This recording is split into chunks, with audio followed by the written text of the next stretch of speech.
नमस्कार, खबर राज्यों से आप देख रहे हैं। मैं आपके साथ सागर मिश्रा। एक बड़ी खबर, टिकट बंटवारे को लेकर राजसमंद में बीजेपी कार्यालय पर जमकर तोड़फोड़ हुई है। राजसमंद से दीप्ति माहेश्वरी को टिकट देने की घोषणा के बाद बीजेपी कार्यकर्ताओं ने बीजेपी के आला अधिकारियों के खिलाफ जोरदार वहां प्रदर्शन किया है। बीजेपी कार्यकर्ताओं ने प्रदेश अध्यक्ष सीपी जोशी, प्रभारी अरुण सिंह, संभाग और प्रभारी दामोदर अग्रवाल के खिलाफ जमकर नारेबाजी करते हुए वहां प्रदर्शन किया है। लोगों ने पार्टी पर पैराशूट उम्मीदवार को लेकर नाराजगी जताई है। बड़ी खबर, ये टिकट बंटवारे पर राजस्थान बीजेपी में कलह जारी है। दीप्ति माहेश्वरी को टिकट देने का यहां पर विरोध किया जा रहा है। देखिए आप किस तरह से कुर्सियां तोड़ दी गई, जमकर ये हंगामा प्रदर्शन। राजस्थान के राजसमंद की ये तस्वीरें। पैराशूट उम्मीदवार को लेकर यहां नाराजगी जताई जा रही है।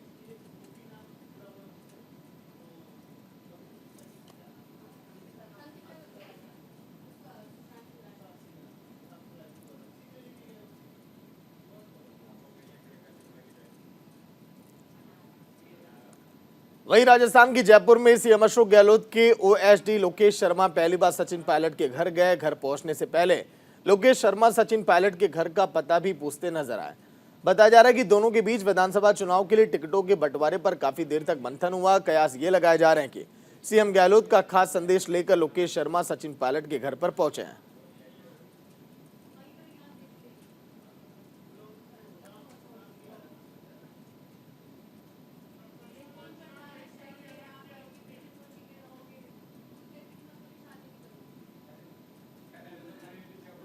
विशेषाधिकारी के रूप में ही नहीं, मुझे अभी कांग्रेस पार्टी ने अपने सेंट्रल वॉर रूम का को चेयरमैन भी बना रखा है।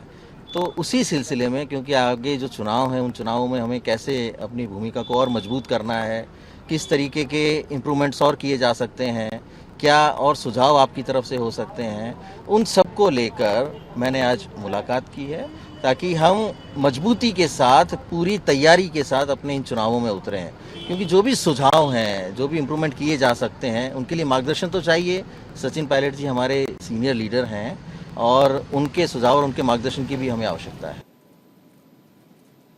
वहीं छत्तीसगढ़ के पंखाजुर में विधानसभा चुनाव के बहिष्कार को लेकर नक्सलियों ने पर्चे फेंके। नक्सलियों ने सिकसोड़ थाना क्षेत्र के भैंसापुर गांव में चुनाव बहिष्कार को लेकर पर्चे फेंके हैं।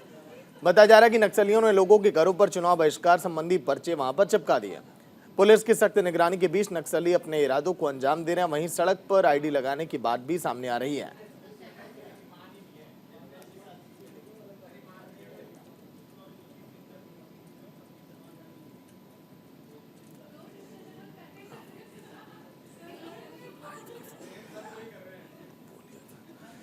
अनिल पुसदगर जी लाइव जुड़ गए पूरी जानकारी के साथ। अनिल जी, क्या वजह है यहाँ पर जिस तरह से नक्सलियों ने विरोध जताया चुनाव के बहिष्कार का? चर्चा में जब हम लोग शुरुआत किए थे एक दिन, तो इस बारे में बात हम लोग किए थे कि बहिष्कार का ऐलान हो सकता है। अनिल जी, देखिए, ये नक्सली जो है चुनाव में अपनी आइडेंटिटी जो है, क्राइसिस जो उनके सामने है, तो उसको वो दूर करने के लिए, अपनी पहचान बनाने के लिए, क्षेत्र में आतंक बनाने के लिए और इस तरह की हरकत वो हर चुनाव में करते हैं। और इस बार भी उन्होंने किया है। चौंकाने वाली बात यह है कि बीएसएफ का कैंप जो है घटनास्थल से मात्र 200 मीटर दूर एक बीएसएफ का कैंप भी है। और सबसे बड़ी बात, यहाँ कल ही दो तीन दिन पहले ही कोयली बेड़ा क्षेत्र के जंगलों में मुठभेड़ हुई थी और 2 नक्सलियों को फोर्स से मार गिराने में सफलता हासिल की थी। तो पुलिस जो है लगातार जो है इस मामले में सर्च कर रही है, सर्च हमिंग ऑपरेशन चला रही है। एडीएफ जो है, जो अपना एरिया डोमिनेटिंग फोर्स है, वो अपना काम कर रही है। कल ही जो है सुकमा क्षेत्र में एक बड़ी माइंस को खोज निकालने में उनको सफलता मिली थी। और तखन जो चेकिंग हो रही थी, उससे पिकअप वैन से जब 2 लोग भागते नजर आए तो उनको पुलिस ने पकड़ा, तो उनके पास थैले में बहुत बड़ी मात्रा में विस्फोटक मिला था। तो नक्सली यहाँ वारदात करने की कोशिश कर रहे हैं, चुनौती देने की कोशिश कर रहे हैं, उनकी समानता सत्ता को खतरा ना हो ये कोशिश कर रहे हैं। अभी हाल ही में जो है भाजपा कार्यकर्ता की जिस तरह मानपुर मोहल्ला के जो गाँव है, वहां पर बिरजू तारन की हत्या हुई, उस पर भी जो है आरोप लगा कि नक्सलियों ने इनको गोली मारकर हत्या की। तो नक्सली जो है कोशिश करते हैं चुनाव के समय उनकी सत्ता, उनकी ताकत, उनकी पहचान बनी रहे और पुलिस उसी हिसाब से उनको न्यूट्रल करने के लिए अपनी पूरी ताकत लगाए हुए है। जी, केवल विरोध में नक्सली खड़े या फिर और कई जगहों पर इस तरह की तस्वीरें देखी जा रही हैं? अनिल जी, नहीं, देखिए, नक्सली ही इस तरह के पर्चे बांटते हैं, इस तरह के पर्चे फेंक कर आतंक फैलाने की कोशिश करते हैं, छोटी छोटी वारदात करते हैं। जो सरपंच और या अन्य जो गांव के जो पदाधिकारी पंच है उनको तकलीफ देते हैं, सरकारी कर्मचारियों को तकलीफ देते हैं, सड़क पर जो है वो पेड़ काट कर रास्ता रोकने की कोशिश करते हैं। लेकिन पुलिस की जो चौकसी है और जो पिछले 5 साल में कह लीजिए ये राज्य बनने के बाद जिस तरह से जो 15-20 साल में जो लगातार नक्सलियों पर दबाव बढ़ते जा रहा है, तो उससे ऐसा लगता है नक्सली कॉर्नर तो हुए हैं, कुछ एक पैकेट्स में जो है जरूर सीमित रह गए हैं, लेकिन नक्सली जो है इस बस्तर को जो कमाऊ क्षेत्र है, बहुत बहुत बहुत कमाऊ क्षेत्र है, हजारों करोड़ की यहाँ से उनको जो है कमाई होती है, उसको छोड़ना नहीं चाहते और इसलिए वो अपना अस्तित्व बचाने के लिए ये चुनाव एक सर्वश्रेष्ठ मौका रहता है उनके पास, इस समय वो ऐसी वारदात करते हैं। जी चलिए, शुक्रिया अनिल जी पूरी जानकारी के लिए।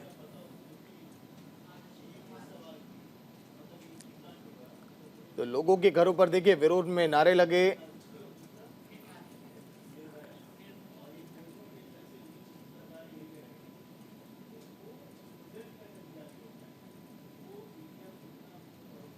वहीं बीजेपी के राष्ट्रीय प्रवक्ता गौरव भाटिया 1 दिवसीय छत्तीसगढ़ के दौरे पर पहुंचे। इस दौरान उन्होंने कांग्रेस सरकार पर जमकर हमला बोला, जिसको लेकर हमारे संवाददाता प्रदीप नामदेव ने गौरव भाटिया से खास बातचीत की है। सुनिए आप। भाजपा के राष्ट्रीय प्रवक्ता गौरव भाटिया आज छत्तीसगढ़ दौरे पर हैं और हमारे साथ मौजूद हैं बातचीत करने के लिए। सर, आज आप छत्तीसगढ़ दौरे पर हैं, छत्तीसगढ़ की क्या स्थिति देखते हैं? छत्तीसगढ़ की स्थिति आपने कहा क्या देखते हैं? छत्तीसगढ़ की स्थिति होनी तो बहुत अच्छी चाहिए थी, लेकिन एक भ्रष्टाचारी मुख्यमंत्री आया जिसने स्थिति को बहुत खराब कर दिया। खनन घोटाला हुआ, पीएससी घोटाला हुआ, तमाम घोटाले हुए। आज जनता मन बना चुकी है, उनके दिल में भाजपा का कमल खिल रहा है। 3 तारीख को जब परिणाम आएंगे चुनाव के, तो भारतीय जनता पार्टी की ऐतिहासिक जीत होगी और एक भ्रष्टाचारी मुख्यमंत्री की विदाई होगी। आप लोगों ने टारगेट किलिंग का आरोप लगाया है कांग्रेस पर, लेकिन कांग्रेस का कहना है कि ये नक्सली घटना है, ये नक्सलियों ने किया। और तो किस तरह इसको मैं इस तरह से देखता हूं कि भूपेश बघेल जी का रिश्ता संविधान से टूट चुका है और शराब कारोबारियों से जुड़ चुका है। कानून व्यवस्था जो है वो मुख्यमंत्री की जिम्मेदारी होती है और हत्या हुई है, इससे कोई इनकार नहीं कर सकता है। उस परिवार को इंसाफ कौन दिलाएगा? पहला प्रश्न। दूसरा, क्या मुख्यमंत्री का ये दायित्व नहीं है कि वो इस पे वक्तव्य दें, वो बताएं छत्तीसगढ़ की जनता को कि कैसे वो छत्तीसगढ़ की जनता को सुरक्षित रखेंगे? और दुख की बात यह है कि धर्मांतरण का मुद्दा, एक जो बड़ा मुद्दा है, उस पे भी भूपेश बघेल जी चुप्पी साधे हैं। और चुप्पी क्यों साधे हैं? उनको ये लगता है कि धर्मांतरण होगा तो उनका वोट बैंक बढ़ेगा। वो ये भूल जाते हैं जनजातीय समुदाय की जो संस्कृति है, वो विरासत है छत्तीसगढ़ की, उसको कोई अगर नष्ट करेगा तो वो खुद नष्ट हो जाएगा। और भूपेश बघेल जी ने यही काम किया। वहीं छत्तीसगढ़ के सुकमा में नक्सली ने समर्पण किया। प्रदेश में चलाए जा रहे नक्सल उन्मूलन के तहत नक्सली आतंक का रास्ता छोड़ मुख्य धारा से जुड़ रहे हैं। 1 साल पहले सुकमा जिले में नई सुबह नई शुरुआत योजना शुरू की गई थी। योजना के तहत जो लोग नक्सली संगठन में चले गए वो समर्पण कर नए जीवन की शुरुआत कर सकते हैं। यही कारण है कि इस इलाके से नक्सली बड़े नक्सलियों की खोखली विचारधारा समझ चुके हैं और लगातार समर्पण यहां पर कर रहे हैं।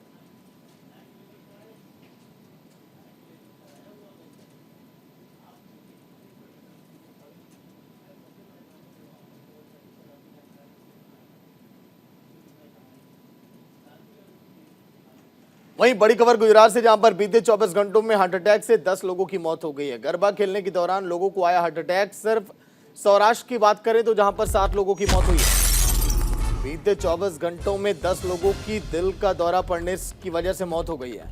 गरबा खेलने के दौरान इन लोगों को दिल का दौरा पड़ा, जिससे उनकी तबीयत बिगड़ गई और बाद में उनकी मौत हो गई।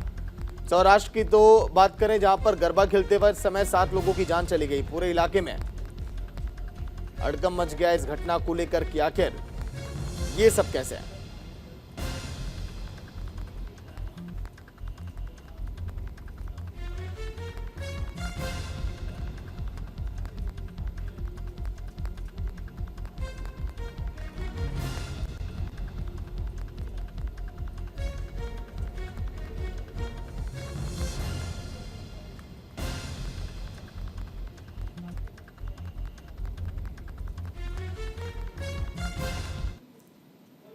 वहीं गुजरात के पाटन से के चेकपोस्ट पर एक हादसा हुआ, जहां पर एक बेकाबू ट्रक ने चेकपोस्ट में जोरदार टक्कर मारी और चेकपोस्ट तोड़ दिया। हादसे में चेकपोस्ट पर तैनात जीआरडी जवान को गंभीर चोटें आई। मौके पर मौजूद लोगों ने जवान को नजदीकी हॉस्पिटल में एडमिट कराया, जहां से उसे पाटन के धारपुर हॉस्पिटल रेफर किया गया। सूचना के बाद मौके पर पुलिस पहुंची, ट्रक ड्राइवर के खिलाफ कार्रवाई करते हुए हिरासत में ले लिया गया।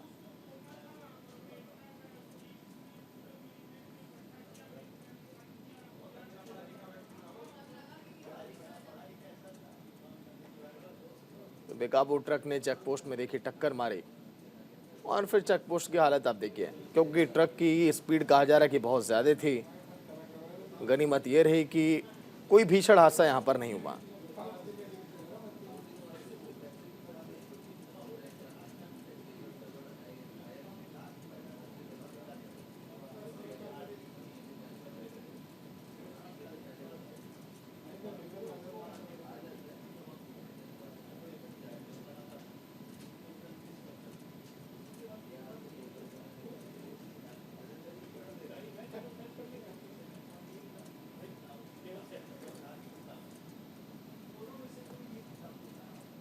तो देखिए फिलहाल ये तस्वीरें, हादसे में जीआरडी जवान फिलहाल घायल हो गया है। पुलिस अब मामले की जांच में जुटी है कि आखिर कहीं ये ट्रक ड्राइवर नशे में तो धुत नहीं था, क्योंकि अक्सर इस तरह की घटनाएं देखी गई हैं।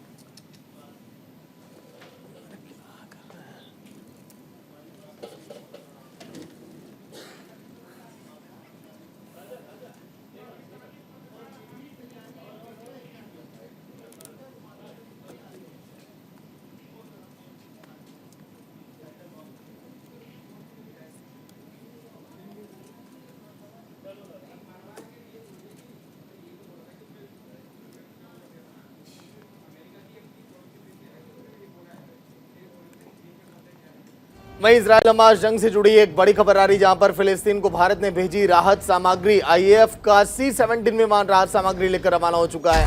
खाद्य पदार्थ और दवाइयां भेजी गई हैं। हिंडन एयरबेस से फिलिस्तीन रवाना हुआ विमान है। इजराइल हमास जंग से जुड़ी ये बड़ी खबर, फिलिस्तीन को भारत ने राहत सामग्री भेजी है। चाहे वो रूस यूक्रेन का युद्ध हो या फिर हमास या इजराइल का, भारत ने हमेशा मदद के लिए हाथ आगे बढ़ाया और यहां पर भी देखिए फिलिस्तीन को मदद भेजी गई है भारत की तरफ से। गाजियाबाद से फिलिस्तीन रवाना हुआ विमान ये, जहां पर जो लोग इस समय मदद के लिए गुहार लगा रहे हैं, उनकी मदद यहां पर की जाएगी। देखिए जो पैकेट भेजे जा रहे हैं उस पर भारत का तिरंगा आपको दिखाई दे रहा होगा। खाद्य पदार्थ और दवाइयां भेजी गई इस राहत सामग्री में।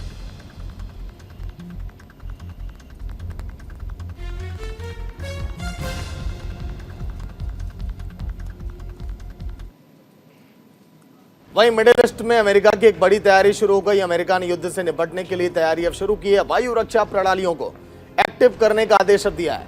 मिडिल ईस्ट में तैनात किया गया एयर डिफेंस सिस्टम, ईरान की बढ़ती दखलंदाजी के खिलाफ फैसला लिया गया है। अमेरिकी रक्षा सचिव लॉयड ऑस्टिन ने जानकारी दी है। अमेरिकी सुरक्षा बलों को भी यहां पर तैनात किया जा सकता है। वायु रक्षा प्रणालियों को एक्टिव करने का आदेश यहां पर दिया गया। बड़ी खबर जो आप देख रहे हैं, मिडिल ईस्ट में एयर डिफेंस सिस्टम अब तैनात किए गए हैं।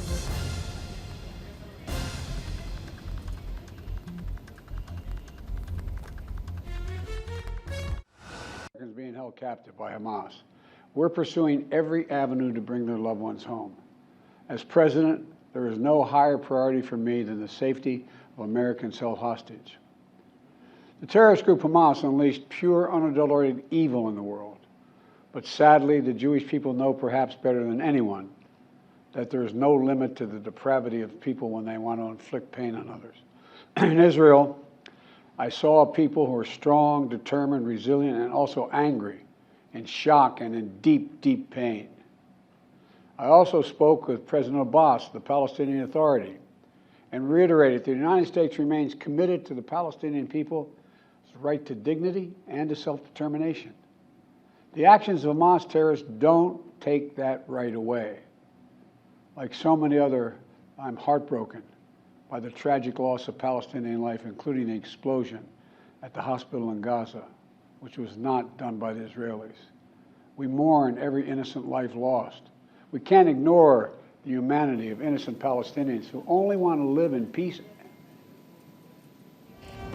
वहीं साइप्रस में इजरायली दूतावास के बाद धमाका हुआ, 4 लोगों को सुरक्षा बलों ने गिरफ्तार कर लिया। हमले में किसी के हताहत होने की फिलहाल खबर नहीं है। रात के समय में धमाका ये हुआ है। इजराइल हमास के बीच जंग की आग अब दूसरे देशों तक पहुंचती अब दिखाई दे रही है। जहां साइप्रस में इजरायली दूतावास के बाद जोरदार धमाका हुआ। धमाके के आरोप में सुरक्षा बलों ने 4 लोगों को गिरफ्तार कर लिया है। फिलहाल इस धमाके में किसी के हताहत होने की खबर तो नहीं आई है। रात के समय में धमाका, बड़ी खबर जो आप देख रहे हैं।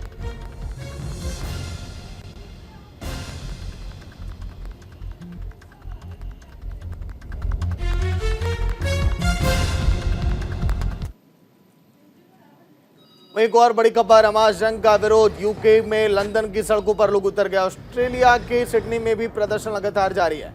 लोगों ने जंग को रोकने की मांग की। हजारों लोगों की मौत पर वहां पर दुख जताया। हमास जंग का विरोध लगातार जारी।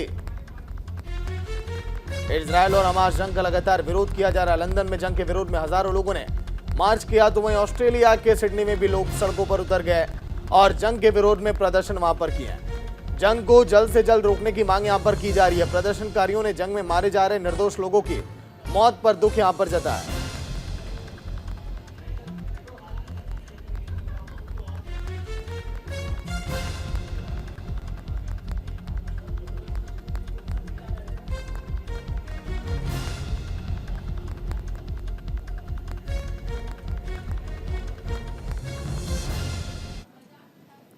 तो चलिए इसी के साथ इस बुलेटिन में इतना ही। देखते रहिए न्यूज़ इंडिया। नमस्कार।